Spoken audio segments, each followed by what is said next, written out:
They laughed when she offered to fix the 100K Mustang. A 62-year-old widow?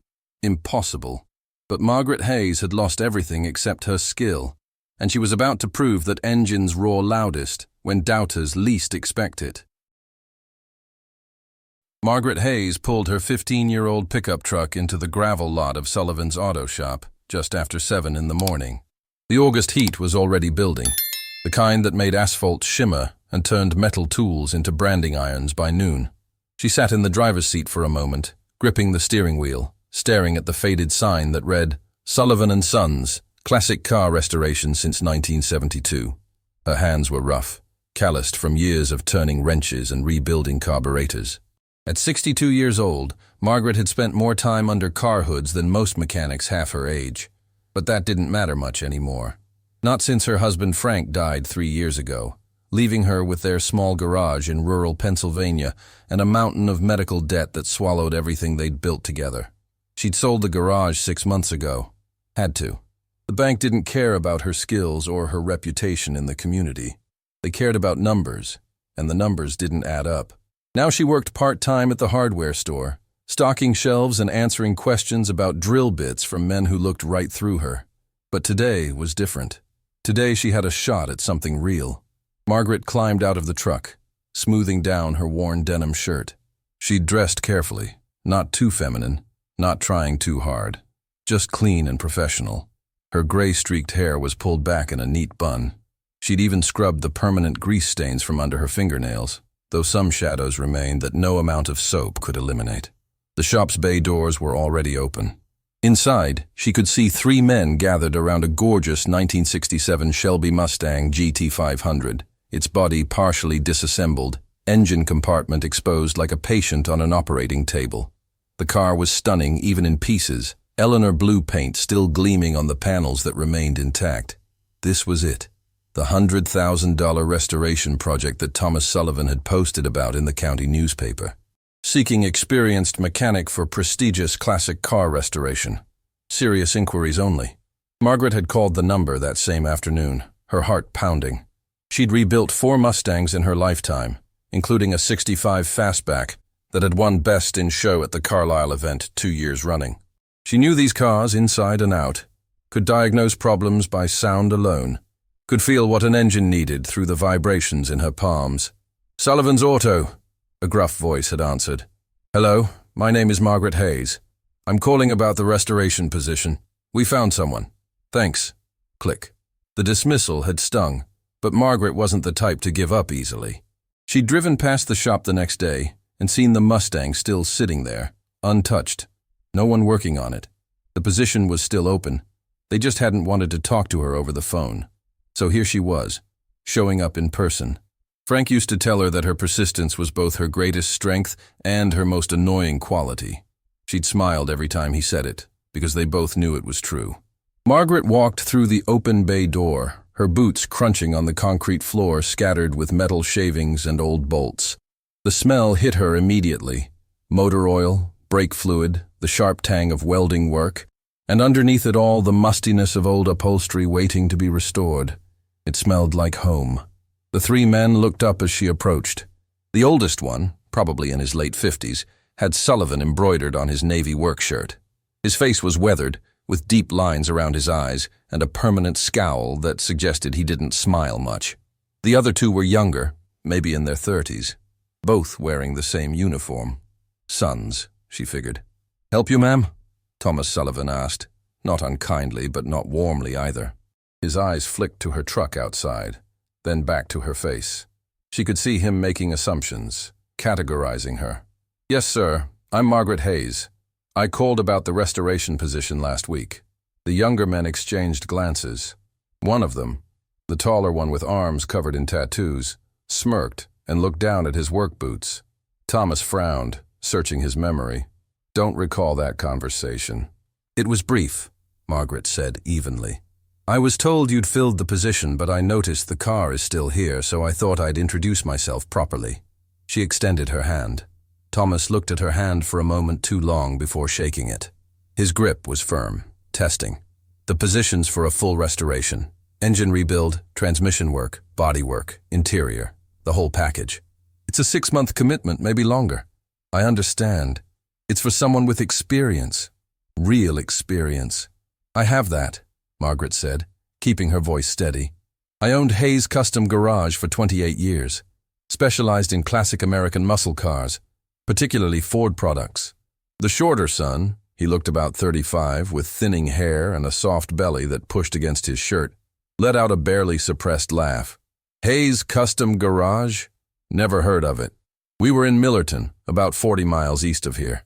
Millerton, the tattooed son repeated, nodding slowly. That the place that went under last year? Margaret's jaw tightened. I sold the business. There's a difference. Sure there is, Tattoo said, grinning at his brother. Thomas held up a hand, silencing his sons, but his expression had already shifted. Margaret could see the door closing before she'd even fully walked through it. Look, Mrs. Hayes. Miss, I'm widowed. Miss Hayes, I appreciate you coming down here, but this isn't the kind of work that just anyone can handle.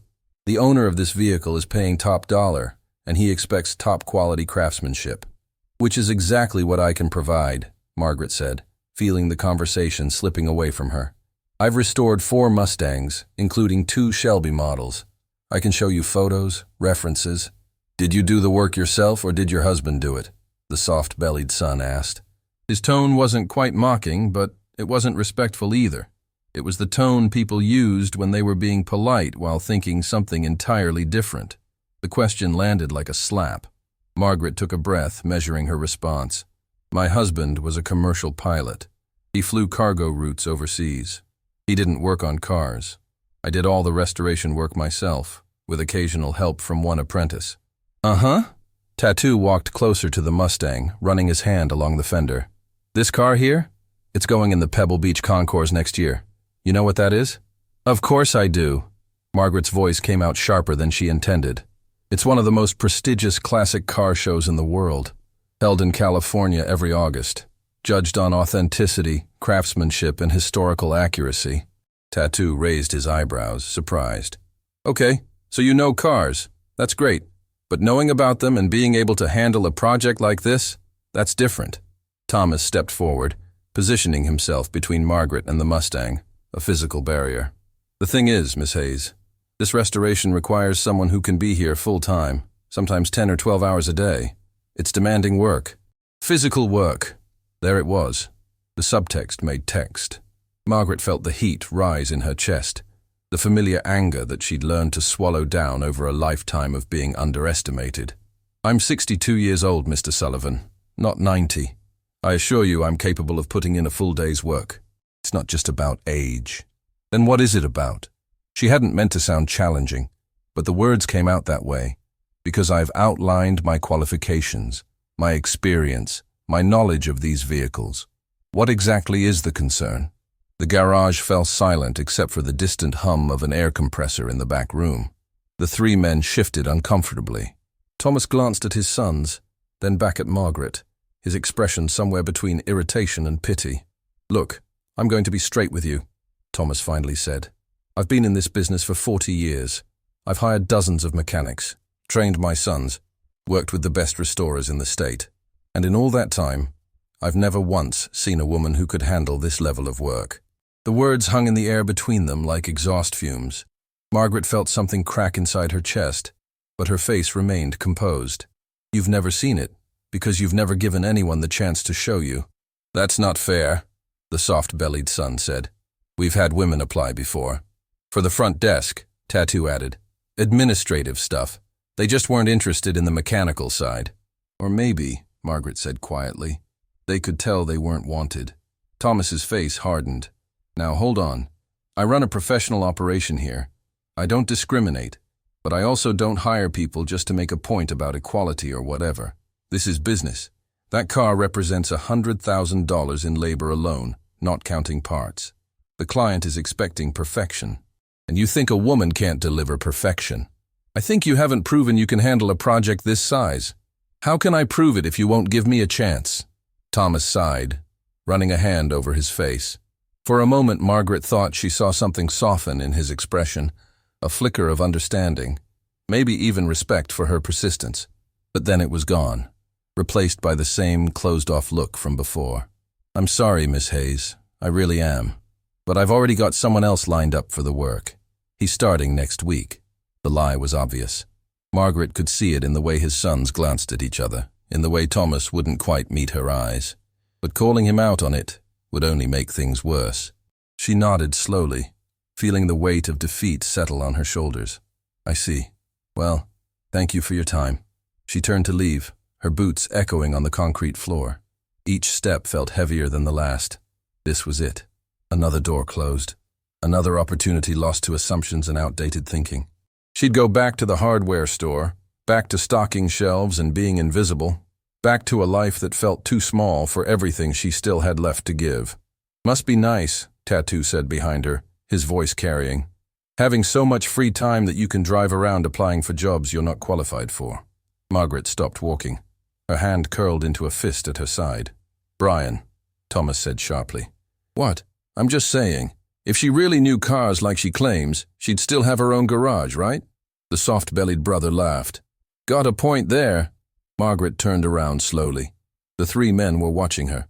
Thomas with embarrassment, the sons with barely concealed amusement. They thought this was funny. They thought she was a joke, a delusional old woman who didn't know her place. You want to know why I lost my garage? Margaret's voice was steady, but there was steel underneath. My husband had stage 4 pancreatic cancer. The insurance denied his treatment 3 times. We spent everything we had fighting for him to get care. And then we spent everything we didn't have. I sold our home. I sold our savings. I sold the business that I built from nothing over nearly 3 decades. And in the end, he died anyway. The amusement drained from the room like oil from a cracked pan. I'm not here because I have free time, Margaret continued. I'm here because I need work. Real work. The kind that uses the skills I've spent my entire adult life developing. But more than that, I'm here because I know I can do this job better than whoever you're planning to hire. I know these cars. I love these cars. And I sure as hell know how to treat people with basic respect. She looked directly at Brian, the tattooed son. So no, it's not nice. None of this is nice. But I'm here anyway. Because that's what you do when you need something. You show up. You try. Even when people like you make it clear I'm not welcome. The silence that followed was absolute. Thomas Sullivan's face had gone red. Whether from shame or anger, Margaret couldn't tell. His sons stared at the floor, suddenly fascinated by their boots. I'm sorry for your loss, Thomas said finally, his voice quieter. Truly. But that doesn't change the situation here. I know. Margaret interrupted. You can't hire me. I understand. But I want you to remember this conversation when your new mechanic starts next week. I want you to think about what you turned away. She walked out without waiting for a response, climbed into her pickup truck, and drove away from Sullivan's auto shop with her windows down and tears she refused to shed burning behind her eyes. The $100,000 Mustang sat in that garage, waiting for hands skilled enough to bring it back to life. And Margaret Hayes drove home alone, wondering if she'd ever get another chance to prove what those hands could do. Margaret didn't go home after leaving Sullivan's auto shop. She couldn't face the empty house yet, couldn't bear the silence that would remind her of everything she'd lost. Instead, she drove to the old quarry road where she and Frank used to take their projects for test drives. The road was abandoned now, cracked asphalt surrendering to weeds, but it was quiet and private, and nobody would see her if she finally let herself cry. She pulled over and sat with the engine running, staring at her hands on the steering wheel. These hands had rebuilt transmissions, aligned chassis, restored engines that other mechanics had declared beyond saving. These hands had built a business from nothing, had held her dying husband's hand through endless hospital nights, had signed away everything she'd worked for to pay bills that never stopped coming. And still, they weren't enough. Still, people looked at her and saw only an old woman playing at being something she wasn't. The tears came then, hot and angry, and she let them fall without wiping them away. She was so tired. Tired of fighting. Tired of proving herself. Tired of being invisible. The hardware store job paid barely enough to cover rent and groceries. Her daughter in Oregon kept offering to send money, but Margaret refused. Sarah had her own family, her own struggles. Margaret had spent her whole life being strong, being capable, being the one who solved problems instead of creating them. But sitting alone on that abandoned road, she wondered if maybe it was time to give up, to accept that some dreams had expiration dates, and hers had passed. Her phone buzzed in the cup holder. She ignored it, watching a hawk circle overhead through her tears.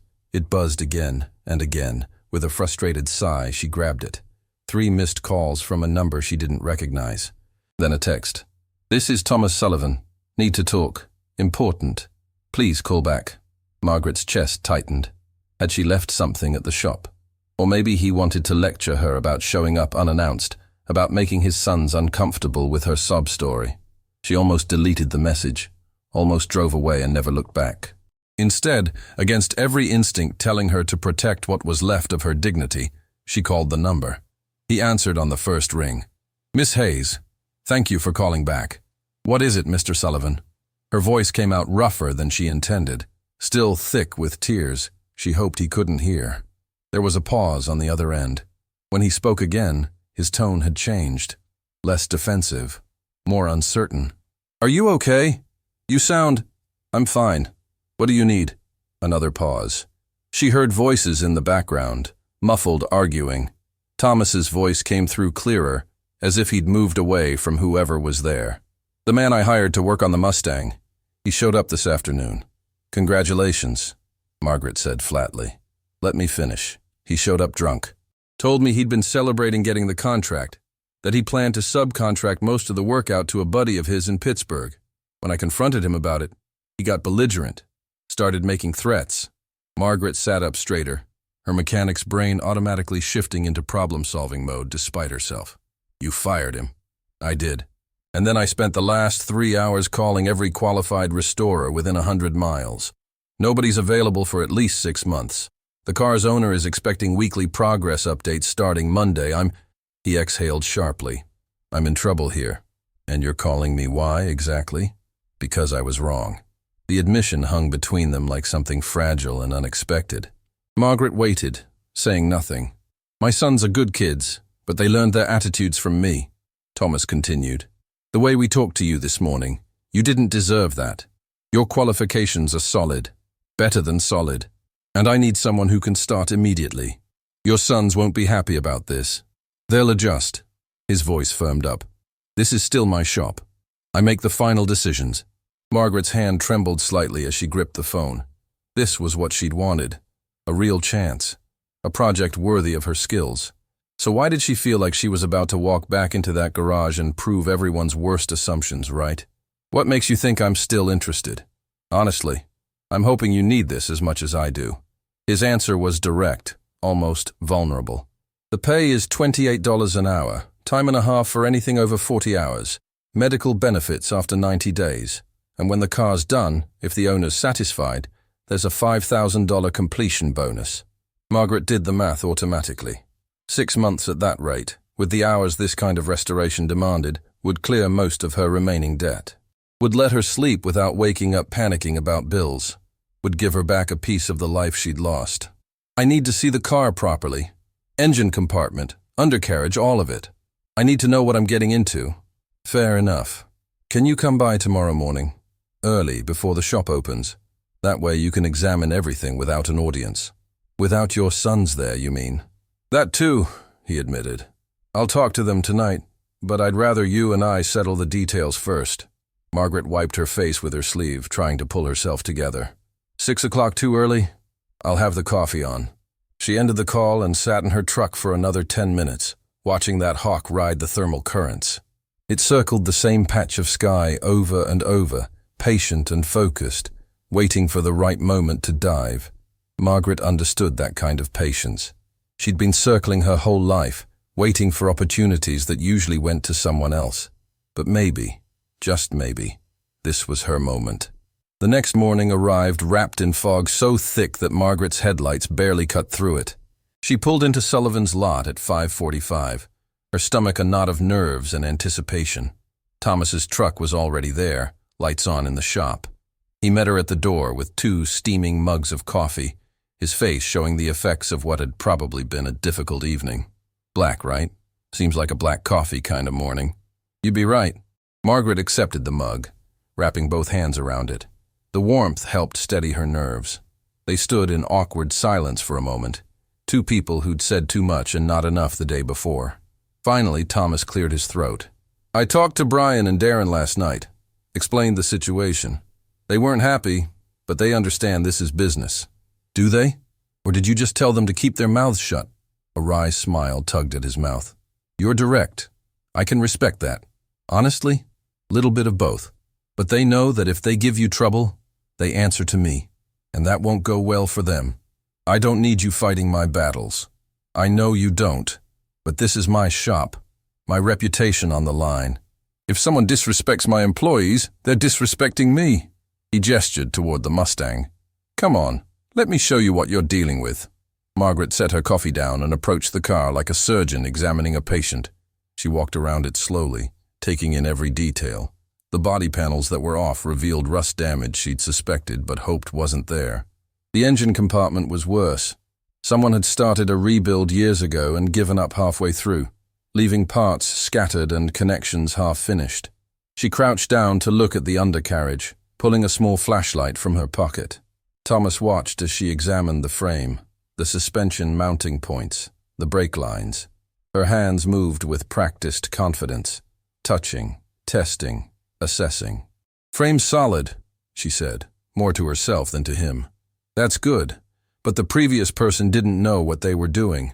These engine mounts are wrong for this model year, and someone tried to convert the brakes without understanding the system. It's a mess. Can you fix it? Margaret stood up, brushing dust from her knees. I can restore it, but it's going to take longer than you think, and it's going to cost more than your client probably budgeted for. Give me numbers. 8 months, maybe 9. Realistically, we're looking at $130,000 in labor and parts, assuming no major surprises. She met his eyes directly. And there are always surprises with a car that's been sitting this long. Thomas winced, but nodded. The owner's budget is flexible. He cares more about quality than cost. He wants this car perfect for Pebble Beach. Then I can make it perfect. Margaret ran her hand along the fender, feeling the potential beneath the damage. But I need full authority over the build. No shortcuts, no compromises, no one second-guessing my decisions. You'll have it. And I need your sons to understand that when it comes to this car, my word is final. I don't care if they've been doing this work since they were teenagers. I've been doing it longer. Thomas hesitated, and Margaret saw the struggle play out across his face.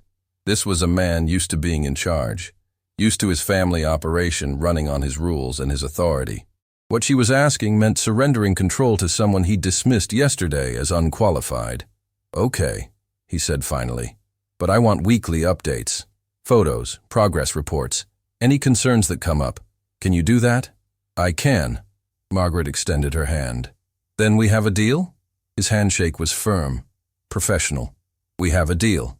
When can you start? Monday morning?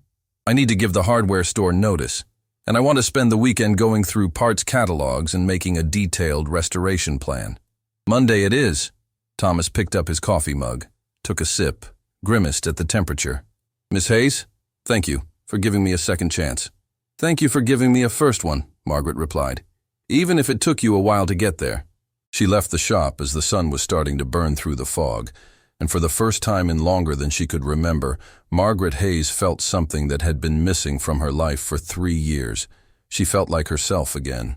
Monday morning arrived with the kind of crisp autumn air that made everything feel possible. Margaret pulled into Sullivan's auto shop at 6:30, a full half hour before her official start time. She'd barely slept, her mind racing through restoration plans and parts lists.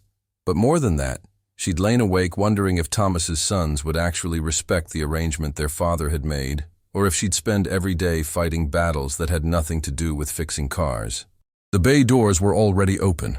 Inside, she could see Thomas and his sons gathered around the Mustang, their voices low and tense. Margaret sat in her truck for a moment, watching. Brian, the tattooed one, was gesturing emphatically, clearly agitated. Darren stood with his arms crossed, shaking his head. Thomas's posture was rigid, defensive. They were arguing about her. She knew it as surely as she knew the firing order of a Ford V8.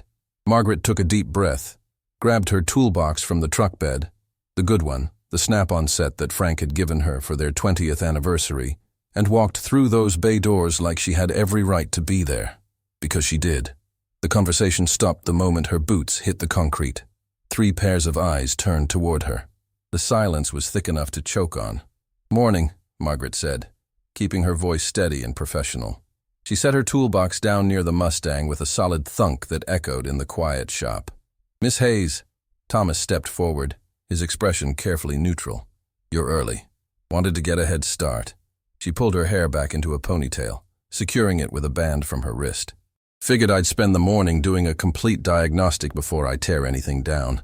Brian exchanged a glance with his brother. Neither of them spoke, but their body language screamed disapproval.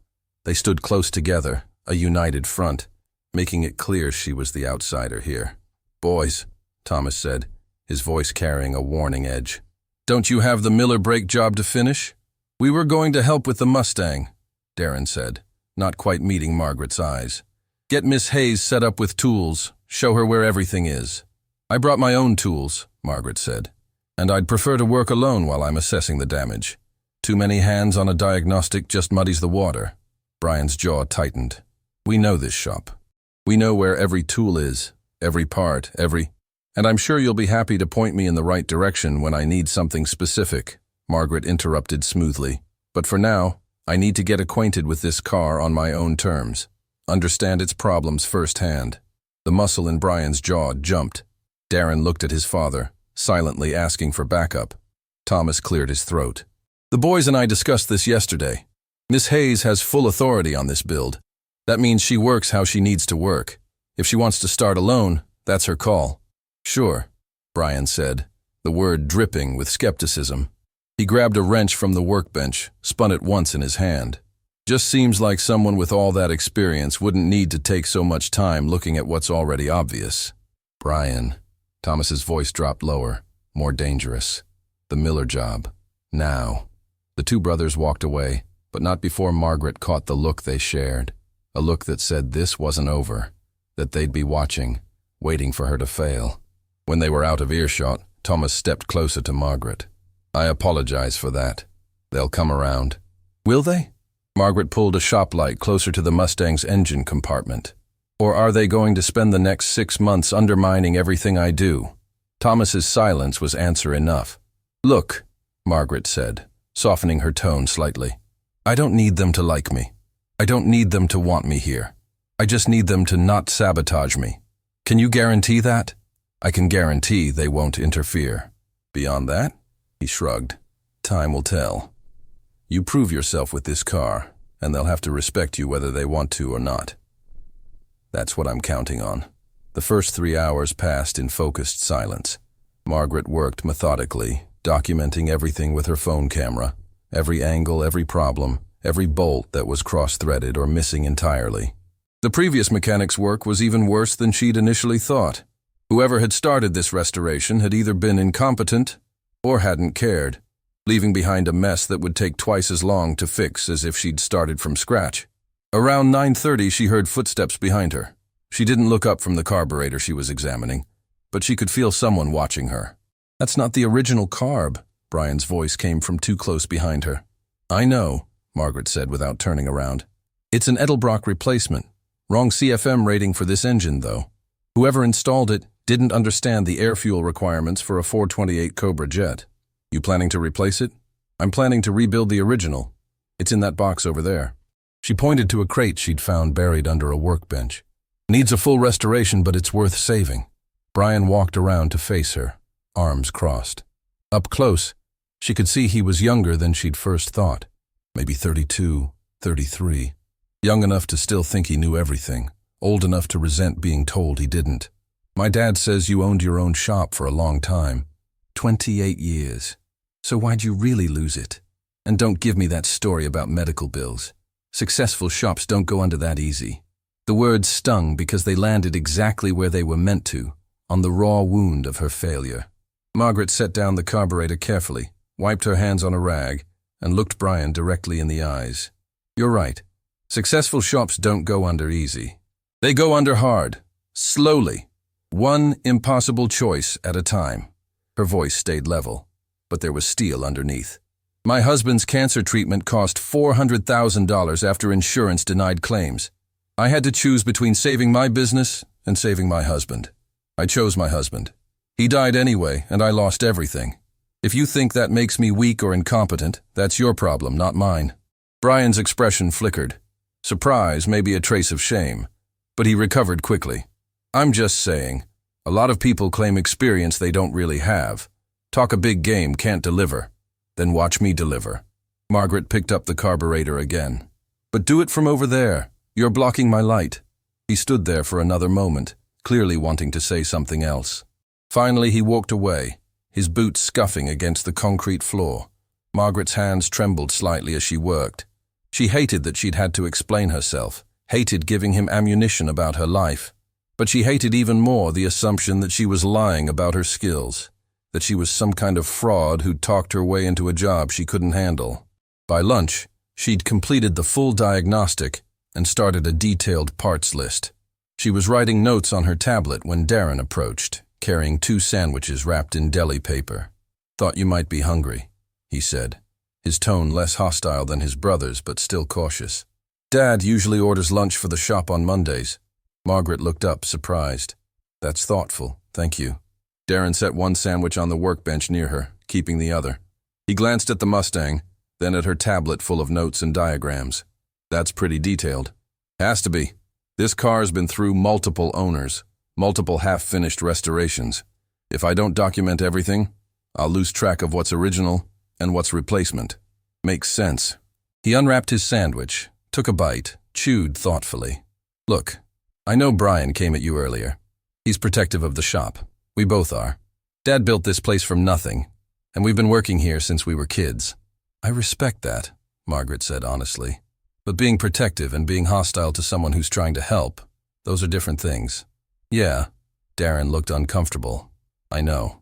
It's just, we had a woman come through here a few years back, applied for a mechanic position, said she had all this experience. Dad hired her because he felt bad saying no. She lasted 3 days before she admitted she'd lied about everything, that her boyfriend had actually done all the work she claimed credit for. And you think I'm like her? I think we've learned to be careful." He met her eyes, and she saw something there that wasn't quite hostility, more like wounded wariness. "Dad's a good man. He gives people chances, sometimes when he shouldn't. We just don't want to see him get burned again." Margaret understood then. This wasn't just about sexism or arrogance. This was about loyalty, about sons protecting their father from what they saw as another mistake. It didn't make their behavior right, but it made it more human. "I'm not going to burn him," she said quietly. "I'm going to rebuild this car better than anyone else could have. And when it's done, you're going to look at it and know I earned every dollar he's paying me." Darren nodded slowly. "I hope so. I really do." He started to walk away, then paused. "The carburetor you're rebuilding? We've got a Mustang specialist supplier in Pittsburgh who can get original gasket sets overnight. Better quality than the generic stuff. Could you text me their contact information?" "Yeah, I'll do that." He walked back toward the brake job he and Brian were working on. Margaret unwrapped her sandwich, turkey and Swiss, she noticed, her favorite, and realized something important. This wasn't going to be won in a single day or even a single week. She was going to have to prove herself over and over, earn their trust in small increments, show them through steady work that she belonged here. That was fine.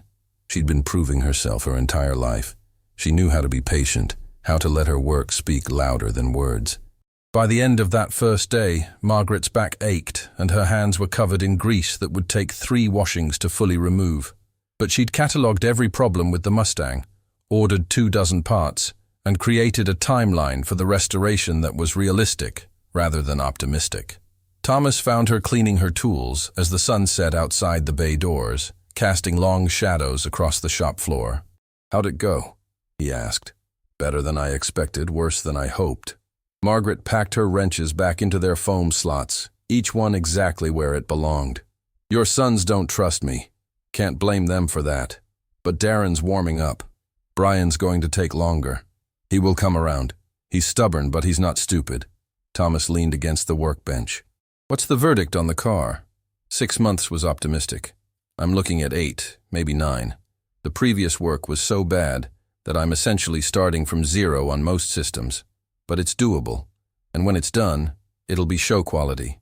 I promise you that. I believe you. He said it simply, like it was just a fact, and something in Margaret's chest loosened. Thank you for that. For giving me this chance. Thank you for taking it. Thomas pushed off the workbench. Lock up when you're done. You've got a key now. You're officially part of the shop. Margaret looked down at the key he'd placed on the workbench, a simple brass key on a ring labeled Sullivan's, and felt the weight of what it represented. Access, trust, belonging. She drove home that evening with aching muscles and grease under her nails, but for the first time in 3 years, she felt like she was building something instead of watching everything crumble. The road ahead was long, and she knew there would be harder days than this one, but she'd survived the first test. And sometimes that's all you need to keep going. Proof that you can survive one more day and then another, until those days add up to something that looks like a life worth living. 3 weeks into the restoration, Margaret arrived at the shop to find Thomas, Brian, and Darren gathered around the Mustang with expressions that made her stomach drop. The engine, the 428 Cobra jet she'd spent 2 weeks meticulously rebuilding, sat on the floor in pieces. Someone had attempted to move it overnight, and it had fallen, cracking the block in a spiderweb pattern that made her heart sink. What happened? Her voice came out steadier than she felt. Thomas's face was gray. Security footage shows someone broke in around 3 this morning. Went straight for the engine hoist, tried to move the motor, dropped it. Who would do that? Margaret knelt beside the engine, running her fingers along the crack. The damage was catastrophic. This block was irreplaceable, a numbers matching original. Without it, the car's value dropped by 2/3. We think it was Jenkins. Brian's voice was tight with anger. The guy Dad fired. He's been making threats. Margaret stood, her mind racing. This can't be welded. The crack runs too deep into the cylinder wall. The owner's going to pull the contract, Darren said quietly. Maybe sue us. This could shut down the shop. Thomas sank onto a stool, looking older than she'd ever seen him. 40 years of reputation, about to crumble. There might be a way, Margaret said slowly.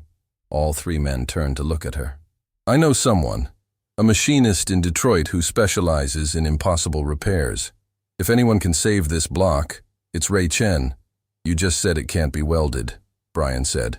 Not traditionally, but there's a process called metal stitching. Only about 5 people in the country still know how to do it right. Ray's one of them. Thomas lifted his head. How much? 15,000, maybe 20. But if we get it to him today, he might start immediately. I worked with him years ago on a crashed Cobra. Ray saved an engine everyone else called scrap metal. The brothers exchanged glances. Thomas looked at Margaret for a long moment, weighing trust against desperation. Call him, he said finally. Margaret stepped outside, hands shaking as she scrolled through her contacts. She hadn't spoken to Ray in over 2 years, not since she'd sold her shop. Would he even remember her? The phone rang 4 times. Chen's machine shop. Ray, it's Margaret Hayes. A pause. Margaret. Been a while. She explained quickly. The sabotage, the cracked block, the impossible timeline. Stop, Ray interrupted. Remember that 33 Ford frame? You drove 6 hours to my shop, spent 2 days teaching me your technique when everyone said I'd never get the steel right. You didn't have to do that. Margaret remembered, early in her career, still proving herself. She'd helped because that's what you did. You lifted each other up. I remember. Then you know I pay my debts. Get that block here by this afternoon. I'll clear my schedule. Ray, the cost, we'll figure that out later. Right now, let's save this engine. He paused. I'm glad you're back in the game, Margaret. The industry needs people like you. She ended the call with tears stinging her eyes, then walked back inside. He'll do it. But we need to get the block to Detroit by this afternoon. I'll take it, Brian said immediately, then seemed surprised by his own words. I mean, I know the area. Margaret looked at him, seeing something shift. Not quite respect yet, but the beginning of it. Thank you, she said simply. The week that followed crawled by. Margaret worked on other aspects, suspension, interior, bodywork, but her mind kept returning to that cracked block in Ray's shop. Darren started working alongside her more often, asking questions, actually listening. He brought her coffee in the mornings without being asked. Small gestures that mattered. Brian remained distant, but the hostility had faded into cautious observation. She caught him watching her work sometimes, his expression thoughtful. On the 6th day, Ray called. "Margaret, it's done. Send someone to pick it up." "Already?" "Ray, that should have taken 2 weeks. I cleared my schedule. Besides, this was interesting work. Haven't done metal stitching this complex in years." Pride colored his voice.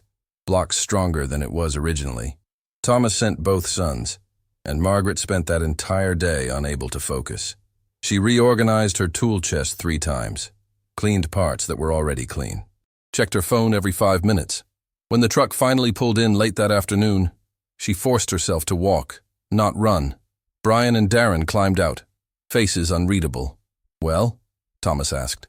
Brian opened the tailgate, revealing the engine wrapped in blankets. He pulled back the covering. The block was flawless. Ray had metal-stitched the crack so precisely you could barely see the repair unless you knew exactly where to look.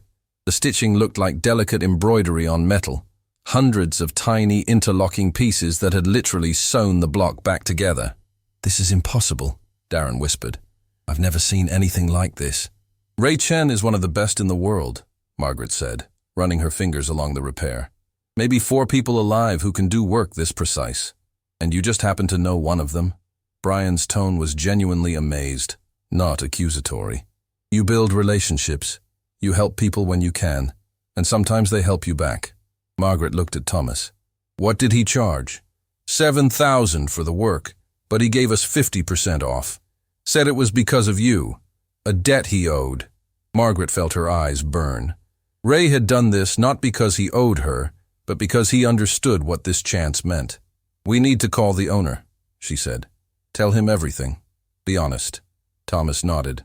Brian set up the camera. 20 minutes later, they faced the stern image of Richard Morrison on the laptop, a silver-haired man in his 70s. His expression when Thomas explained the sabotage was thunderous. "Let me understand," Morrison said, voice dangerously quiet. "My numbers-matching block was damaged, and you're telling me after the fact?" "Sir, if I may," Margaret stepped into view. "My name is Margaret Hayes. I'm the lead mechanic on your restoration. The block was repaired using metal stitching by one of the finest machinists in the country.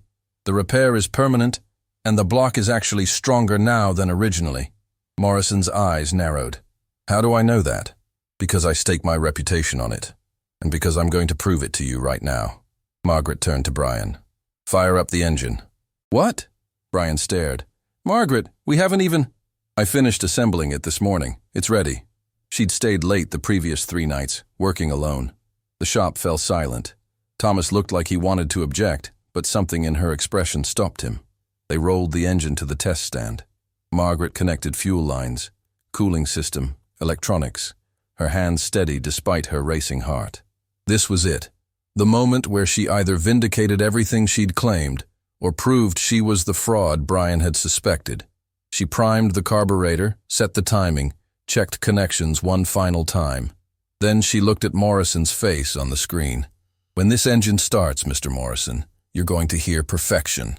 Not just because Ray Chen is a master machinist, but because every piece has been rebuilt to exact factory specifications. This isn't just an engine. It's a piece of American automotive history brought back to life." She turned the key.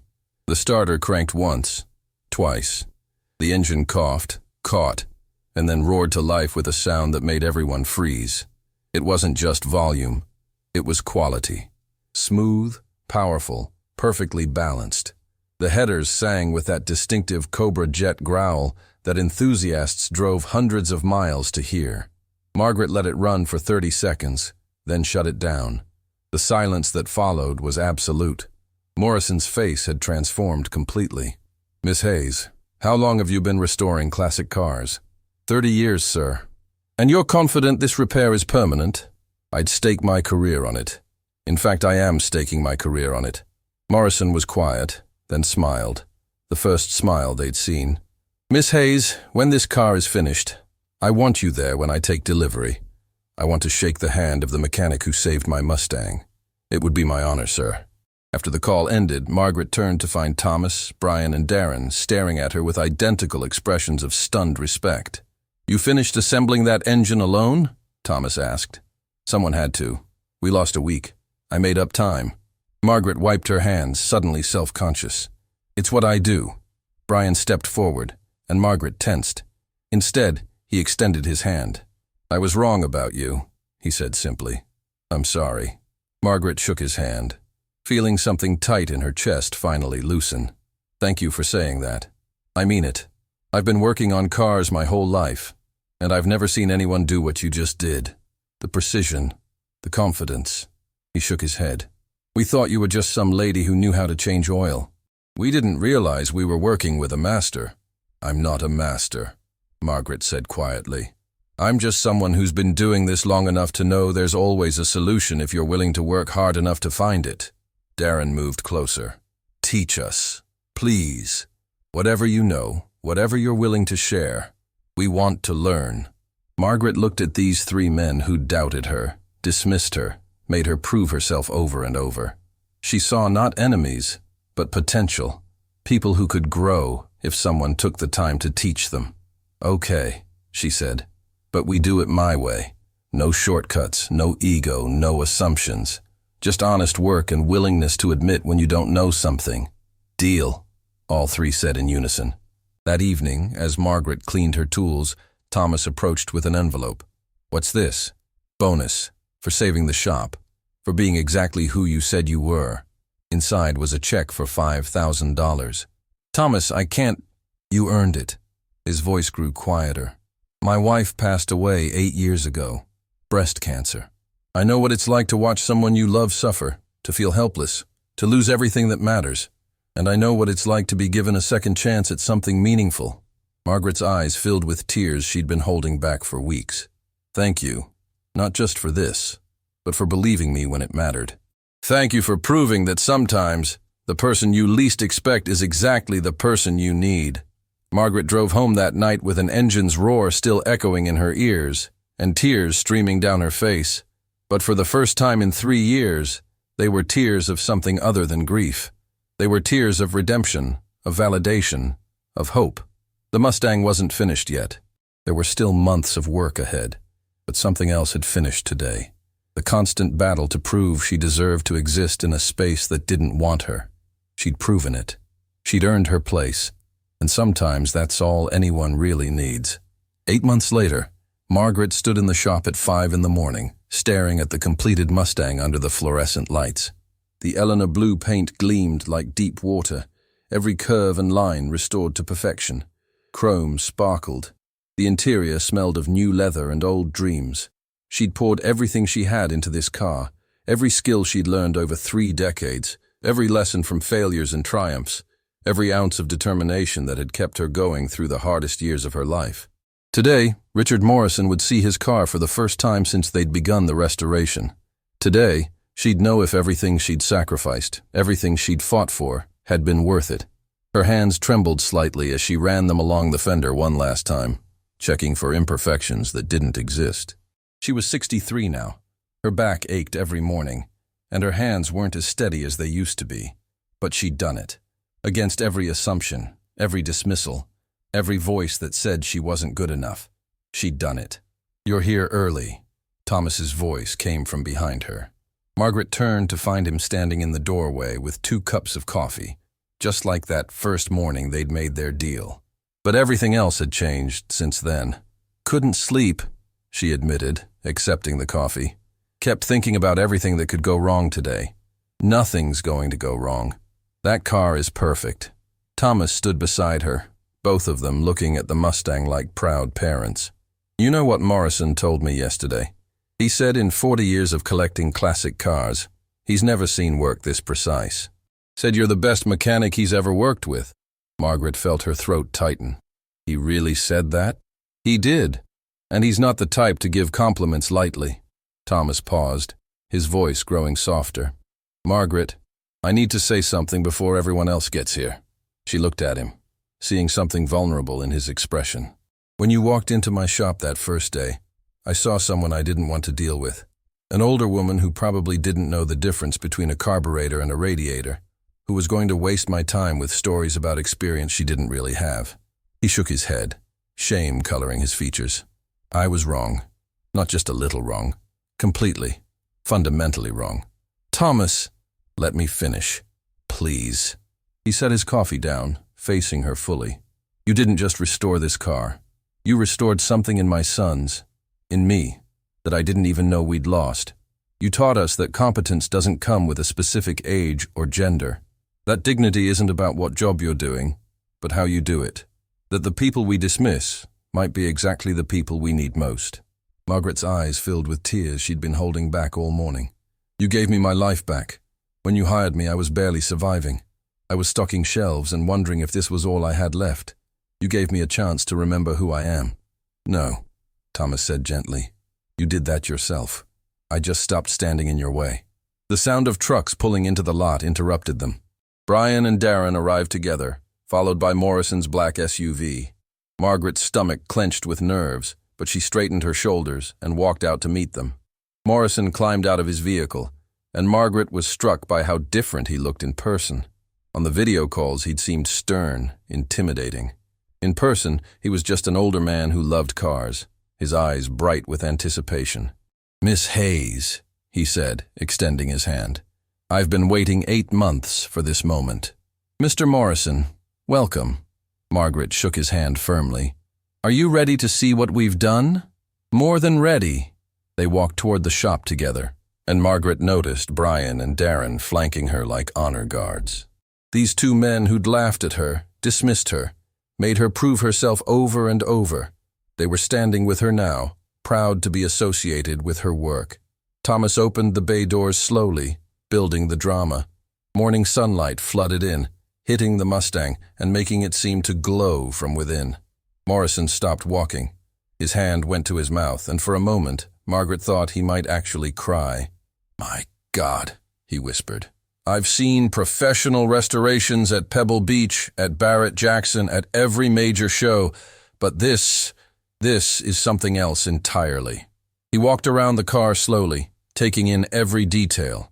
The perfectly aligned body panels, the chrome that reflected like mirrors, the interior where every stitch was precise, every piece authentic. He opened the door, sat in the driver's seat, gripped the steering wheel with hands that shook slightly. May I start it? He asked, his voice thick with emotion. Of course, Margaret said. That's your engine, built by your mechanic. Morrison turned the key, and the Ford 28 Cobra jet roared to life with that perfect, powerful sound that made every car enthusiast's heart race. He let it idle, listening to the symphony of perfectly tuned mechanical precision, then shut it off and sat in silence for a long moment. When he finally climbed out, his eyes were wet. Miss Hayes, I need you to understand something. My father was a mechanic, worked in a shop in Detroit his whole life, died with grease under his fingernails and pride in his heart. He taught me that cars aren't just machines. They're memories, dreams, pieces of history. He taught me to respect the people who understand that. Morrison turned to face her directly. When I bought this car, it was a wreck. A beautiful wreck, but a wreck nonetheless. I went through 3 different restoration shops, all of them promising perfection, none of them delivering. Then Thomas told me about you, about this woman who'd lost everything but refused to lose her skills, about someone who understood what this car represented. He gestured toward the Mustang. You didn't just rebuild an engine. You brought my father's legacy back to life. You reminded me why I fell in love with these cars in the first place. Margaret couldn't speak. The weight of his words, the recognition she'd spent a lifetime craving, was overwhelming. How much do I owe you? Morrison asked Thomas. Thomas pulled out the final invoice. With parts, labor, the emergency metal stitching, $147,000. Margaret held her breath. They'd gone over budget by $17,000, mostly from unexpected problems, and her insistence on using only the highest quality parts. Morrison could refuse to pay the overage, could argue they should have stayed within the original estimate.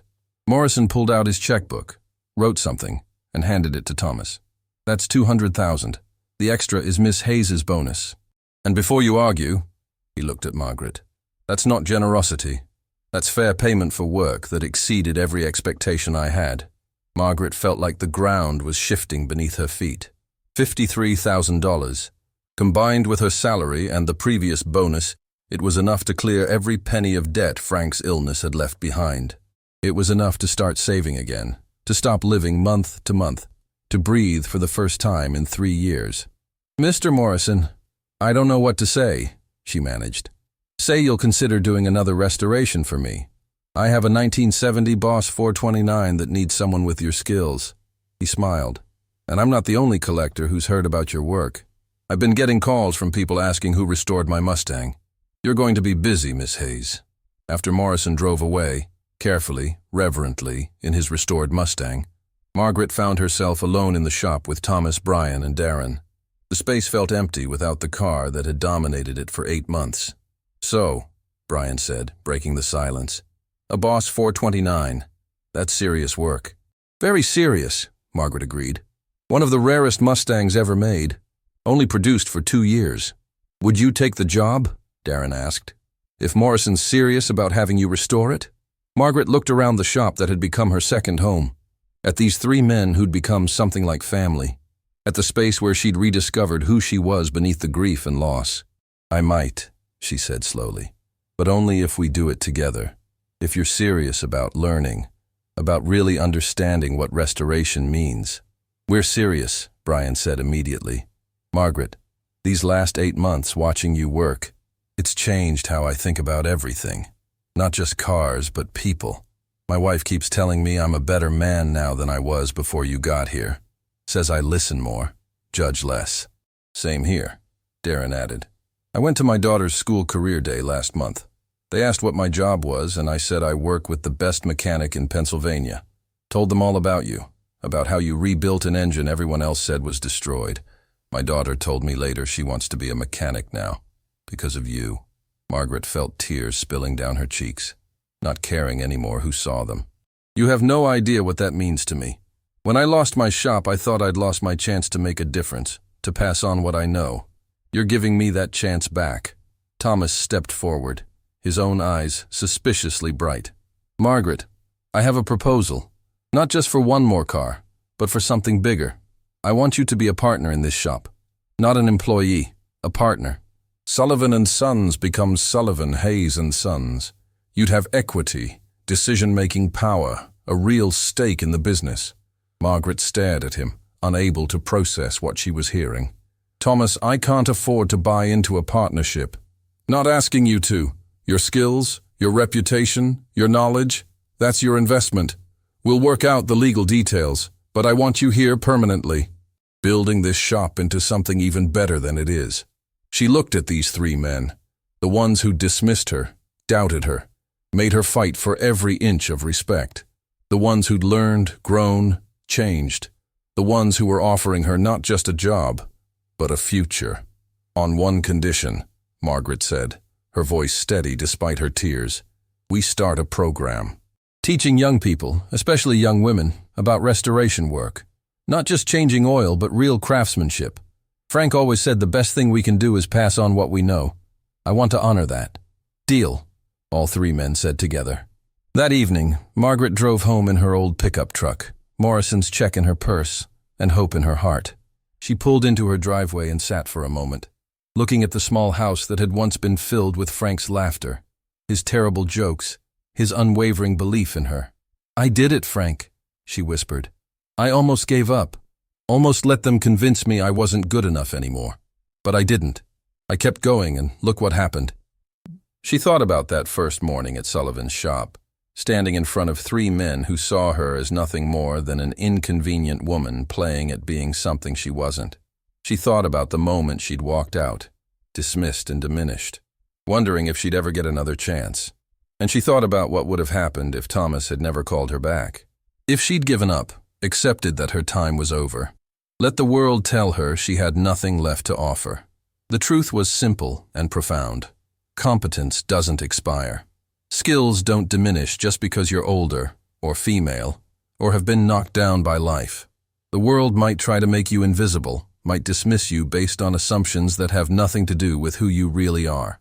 But you don't have to accept that story.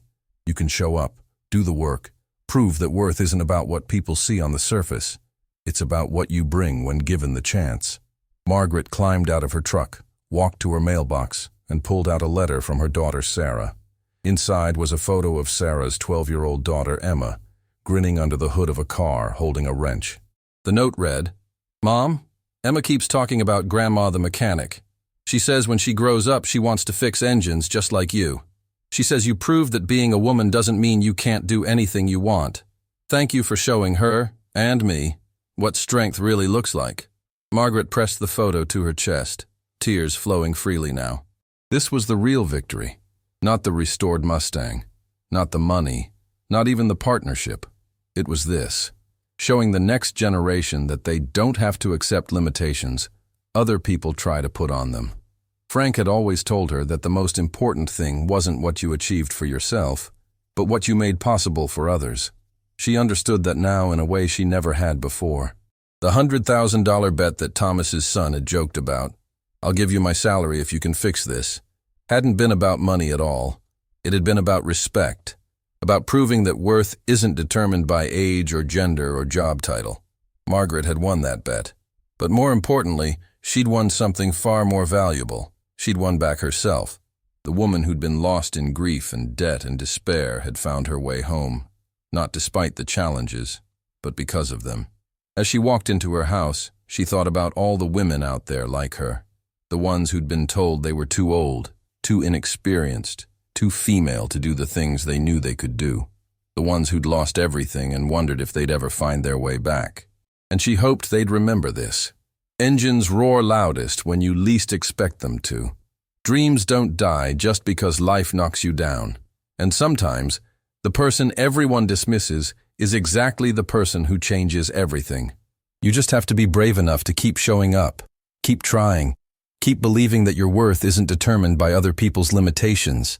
It's determined by your own refusal to accept them. That's the lesson. That's what matters. That's what lasts long after the engines stop running and the applause fades away.